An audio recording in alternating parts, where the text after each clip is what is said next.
What's up, AuthorTube? Sandy back here with another video, and I wanted to talk about the 3-act structure for your book and how it is so simple in concept but so powerful in what it can deliver. So I wanted to look up who was responsible or who is credited most with the 3-act structure format for writing stories, and one of the items that I saw is that it was credited to Aristotle, who believed, and again, it's as simple as it sounds, you have to have a beginning, a middle, and an end. And it's really as simple as that in a lot of ways, and yet there's also a little bit more structure that can be beneficial to you as you begin to craft your novel. And crafting your novel, of course, begins with how you're going to outline it from the jump. So Act 1 is the setup, and this includes your exposition, this includes your inciting incident that's going to really get your reader hooked right off the bat. Now, included in this is going to be your first plot point. This is going to be the fundamental stuff, the foundation of what's going to really get your novel up and running. This is going to be your first chance to really hook your reader. Act 2 is where you begin to introduce confrontation. You start to see signs of conflict.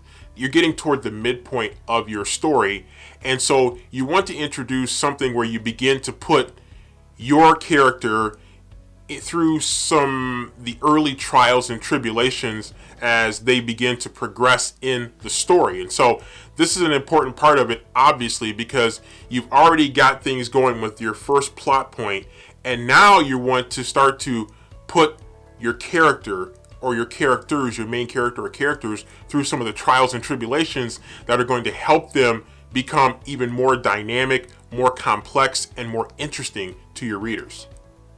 Finally, in Act 3, you're going to begin to come to your climax. You're going to begin to look for resolution to what you've done in Act 1 and Act 2, what you introduced your readers to in Act 1 and Act 2.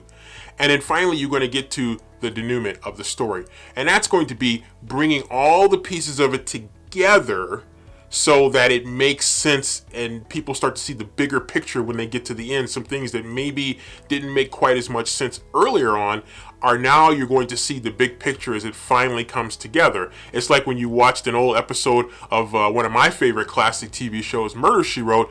There are little clues that are peppered throughout the story through the first 5, 10, 20, 30 minutes of the story, and then when you get to the end, you start to see how Jessica pulls all the pieces of the puzzle together, some things that you saw and you probably missed, and some things that maybe you didn't see but you probably would have missed anyway. So denouement brings it all together at the end, so you have a successful climax that puts the bow tie on the end of hopefully a great product.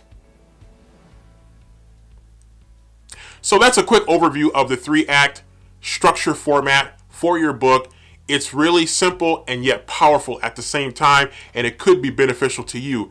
It was to me to help me better think through what I'm going to do before I get started. Now, I'm a bit of a pantser when it comes to writing because I like to just kind of jump into it and get going, but I've really worked in recent years to really implement that 3-act structure to help make my foundation of the story much stronger so that when I start to freestyle a little bit more, I can always come back to that foundation that's going to be there for me to help me stay successful by helping me stay on track.